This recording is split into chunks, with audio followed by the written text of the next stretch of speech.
ये जो इस्तीफा दिया इन्होंने उमर अयूब साहब ने, उसके बाद शेर अफजल मरवत साहब, आपको पता है काफ़ी इनके फायर ब्रांड लीडर हैं, पीटीआई के नए एमएनए भी इलेक्ट हुए हुए हैं। उन्होंने जनाब आला वेलकम किया। उन्होंने कहा जी उमर अयूब साहब ने ये जो सेक्रेटरी जनरल के ओहदे से इस्तीफा दिया है, दानिशमंदाना फैसले का खैर मकदम करता हूँ। पार्टी के आम ओहदों पर फायज चंद दीगर अफराद को भी इनकी पैरवी करनी चाहिए। अगर हम नीचे जाएँ तो नीचे वो बराह रास्त कहते हैं कि बड़ा अच्छा हो कि जो है शिबली फराज से पार्टी ऑफिस और सेनेट में कायदे हस्बे इख्तलाफ दोनों से इस्तीफे का मुतालबा करता हूं, तभी पार्टी कब्जा माफिया के चुंगल से आज़ाद होगी। इसके ऊपर जब पूछा गया शिबली फराज साहब से तो उनका जवाब भी आपके सामने रखते हैं। शेर अफजल मरवत साहब कह रहे हैं कि उमर अयूब के बाद शिबली फराज साहब को भी इस्तीफा देना चाहिए और उसके बाद हमारी पार्टी ऊपर जाएगी। इस पर क्या कहते हैं आप? लेकिन गैर अहम लोगों की बातों में जवाब तो मैं दूंगा नहीं। वो कोई ग्रुप बंदी नहीं है, एक ग्रुप है, वो है इमरान खान और कोई ग्रुप है नहीं है, उसकी कोई हैसियत ही नहीं है, भगोड़ों की कोई हैसियत नहीं है। जी रवि साहब, क्या कहेंगे आप? ये एक रूटीन का प्रोसेस है पॉलिटिकल पार्टी के अंदर, या आप एक बड़ा सीरियस देख रहे हैं कि पार्टी डिसइंटीग्रेट हो रही है in the absence of party leader? जाहिर है वो जेल के अंदर है। देखें जब हमारे मोहतरम चौधरी साहब एक जमात के बारे में इतना खुल के बात करते हैं तो हमें उसी वेव लेंथ पे फिर जवाब देना पड़ता है। जो बाद में लोग हमें कहते हैं आप साफी हैं या तर्जुमान हैं, लेकिन हमें उसी वेव लेंथ पे जवाब देना पड़ता है। बात यह है कि 2 हफ्ते क्या 2 साल तक भी किसी बड़ी तब्दीली का कोई इम्कान नहीं है। क्या ये सारे लोग जो SIFC की मुसलसल मीटिंग्स हो रही हैं, ये सारे लोग जो चाइना भाग भाग कर जा रहे हैं, सऊदी अरब जा रहे हैं, वहां से वफूद आ रहे हैं, उनके साथ मुस्तकबिल की हिकमत अमली तय की जा रही है, क्या इस तब्दीली की मार्केटिंग के लिए की जा रही है? 2 साल तक भी किसी तब्दीली का कोई इम्कान नहीं है। आप लोग अपनी पार्टी को के कारकुनों को बेवकूफ, वो सारे लोग जो ये बात कर रहे हैं उनकी बात कर रहा हूं, अपनी पार्टी के कारकुनों को बेवकूफ बनाना छोड़ दें। आप लोगों का आपस का झगड़ा इतना बढ़ चुका है कि एक दूसरे के आप लोग गिरबान पकड़ चुके हैं।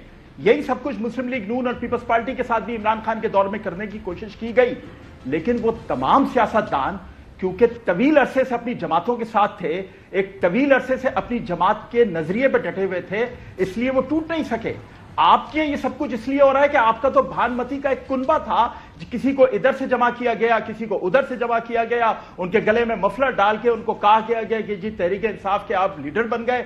तो अब वो सारे लोग, जाहिर है आपका लीडर जो मरकजी लीडर है वो जेल में, तो वो सारे लोग अब आपस में लड़ना शुरू हो गए। और आपको याद होगा घुमन साहब, मैं तो पहले दिन से 4 महीने पहले मैंने ये बात की थी, इमरान खान साहब से जितने लोग मिलकर बाहर आते हैं वो मीडिया से जो बात करते हैं क्या वो सच है? मैंने ये बात की थी। मैंने ये बात की थी कि इमरान खान के जब भी हालात बेहतर होने लगते हैं, कोई ना कोई ऐसी बात इन्हीं लोगों की तरफ से कर दी जाती है कि वो हालात खराब हो जाते हैं। और अब दोबारा ये सब लोग जिस तरह आपस में एक दूसरे का गिरबान पकड़ने की कोशिश कर रहे हैं, ये दावत दे रहे हैं कि तहरीक इंसाफ टुकड़ों में बंटकर खत्म हो जाए। जी अच्छा, शेर अफजल मरवत साहब ने पिछले दिनों इल्जाम लगाया था कि जी इमरान खान साहब से मुलाकात नहीं होने दी जा रही, उसकी वजह भी उन्होंने सामने रखी थी।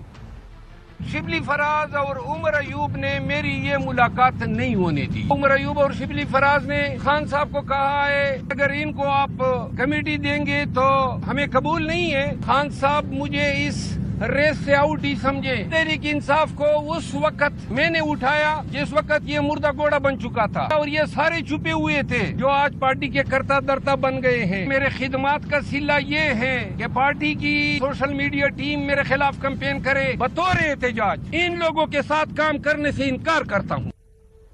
कितनी सीरियस लड़ाई है? एक जो मेरी चंद लोगों से बात हुई है वो ये कहते हैं कि पार्टी लीडर जो के अंदर है तो हर जो ग्रुप जाके मिलते हैं तो वो बात बताते हैं, वो जो वहाँ पे उनके सामने केस रखते हैं तो वो उसी हिसाब से बताते हैं कि इस पे ये कर लें वो कर लें। लेकिन जाहिर है जो शिबली साहब हैं वो पार्टी लीडर की जो है वो हदायत के ऊपर वो कायदे हस्बे इख्तलाफ हैं। इसी तरह जो रऊफ हसन साहब है वो सेक्रेटरी इंफॉर्मेशन हैं सेंट्रल पार्टी के, तो वो भी पार्टी कायद की हदायत के ऊपर है। तो वो लोगों का ये कहना है कि जब कायद बाहर आ जाएगा तो उसके बाद ये जो छोटी मोटी लड़ाइयाँ खत्म हो जाएंगी। आप इसको सीरियस मसला समझ रहे हैं या बस एक रूटीन की सियासी लड़ाई? देखिए, सियासी जमातों के अंदर जो लड़ाई होती है वो आप यानी एक सियासी जमात के मुखालिफ सियासी जमात के लोगों की जो लड़ाई होती है ना वो बड़ी छोटी होती है। ये विद इन पार्टी जो लड़ाई होती है ज़्यादा संजीदा होती है। चाहे ये मुस्लिम लीग नवाज है, चाहे जमात इस्लामी है, बड़ी बड़ी बड़ी सवेर किस्म के इख्तलाफात होते हैं, याद रखिएगा। अब तहरीक इंसाफ जो है वो तो इमरान खान साहब का फैन क्लब है। अब पार्टी है ही नहीं है, नहीं फैन क्लब है ना, यानी उसमें हर आदमी इस बात पर मुत्तफिक है कि इमरान खान लीडर है, लेकिन इमरान खान के बाद लीडर कौन है ये किसी को मालूम नहीं है, चाहे जिसके पास जो भी ओहदा हो। इस वक्त डेफेक्टो जो पार्टी के ऊपर इस टाइम जो जिसके पास इक्तदार है वो तो जिब्रान अलियास साहब हैं जो कि अमेरिका में बैठे हुए हैं। अच्छा। जो सोशल मीडिया को उनके हेड करते हैं, उन्हीं का प्रेशर होता है, जिसने उठा के शेर अफजल मरवत को बाहर फेंका, जिसके प्रेशर के ऊपर रऊफ हसन गिव अप कर गए, जिसके प्रेशर के ऊपर जो है आप देखें कि आगे से जो उमर अयूब साहब हैं इनके ऊपर उन्होंने टारगेट किया, उमर अयूब साहब को इस्तीफा देना पड़ गया। अब ये सवाल तो ये है कि क्या उमर अयूब ने इस्तीफा दिया या उनसे इस्तीफा लिया गया? तो जवाब ये है कि उमर अयूब साहब से इस्तीफा लिया गया है। और उमर अयूब साहब आपको पता है कि वो आदमी है जिन्होंने घाट घाट का पानी पिया हुआ है। मुस्लिम लीग काफ में वो रहे, मुस्लिम लीग नवाज में वो रहे, आप पीटीआई में आए और पीटीआई में आकर तो उनको जितने बड़े ओहदे मिले, यानी पहले पार्टी की सेक्रेटरी जनरलशिप मिली, फिर कायदे हिज़्ब इख्तिलाफ का उनको ओहदा मिल गया। तो कोई आदमी पार्टी का जो अपना बेस कैंप है ना वो नहीं छोड़ता। जिस बेस के ऊपर उनको कायदे हिज़्ब इख्तिलाफ का ओहदा मिला उस बेस को वो छोड़ना नहीं चाह रहे थे, लेकिन उनसे छुड़वाया गया।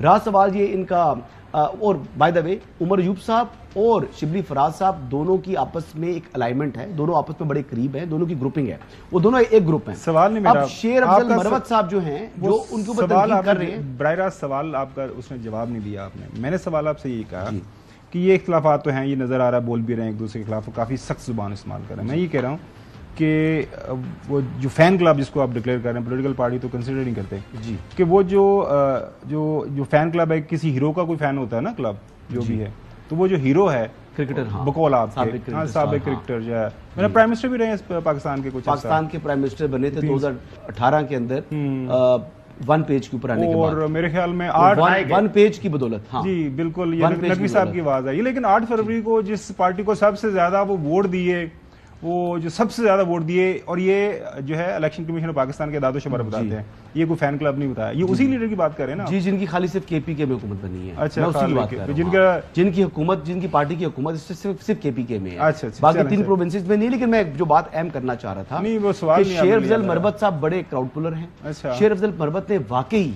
जब पार्टी में ये तमाम लोग रूपोश थे ना, तो वो वाकई शेरों की तरह मैदान में था। इलेक्शन कैंपेन के अंदर भी काफी उसका भी काफी फैन क्लब है, पता है मीडिया के अंदर, उनके ऊपर उनके बड़े सपोर्टर्स हैं, लेकिन उनको पसंद नहीं किया गया, उनको उठा के बाहर फेंका पार्टी से। और आपको बताऊं एक बड़ी एक साइन होता है, शेरों की तरह लड़ता है जी, बिल्कुल जी बिल्कुल। वैसे इतनी तारीफ तो नहीं, शेर एक और भी है, पीटीआई में एक और शेर भी है। अब वो पीटीआई वाले उसके दुश्मन हो जाएंगे, क्योंकि मेरे मुंह से ये बात निकलेगी। पीटीआई के अंदर अच्छे लोग हैं। आप देखिए अली मोहम्मद खान एक शेर है। अच्छा, वो जिस दिन वोट ऑफ नो कॉन्फिडेंस था, जिस तरीके से वो दिलेरी से बैठा रहा, और उसके बाद जब तमाम लोग जा चुके तो खड़े होकर उसने रिस्पॉन्ड भी किया। अच्छा था। तो ये होती है दिलेरी। लेकिन मैं जो अहम बात करना चाह रहा था, मुझे बात आखिरी एक लाइन,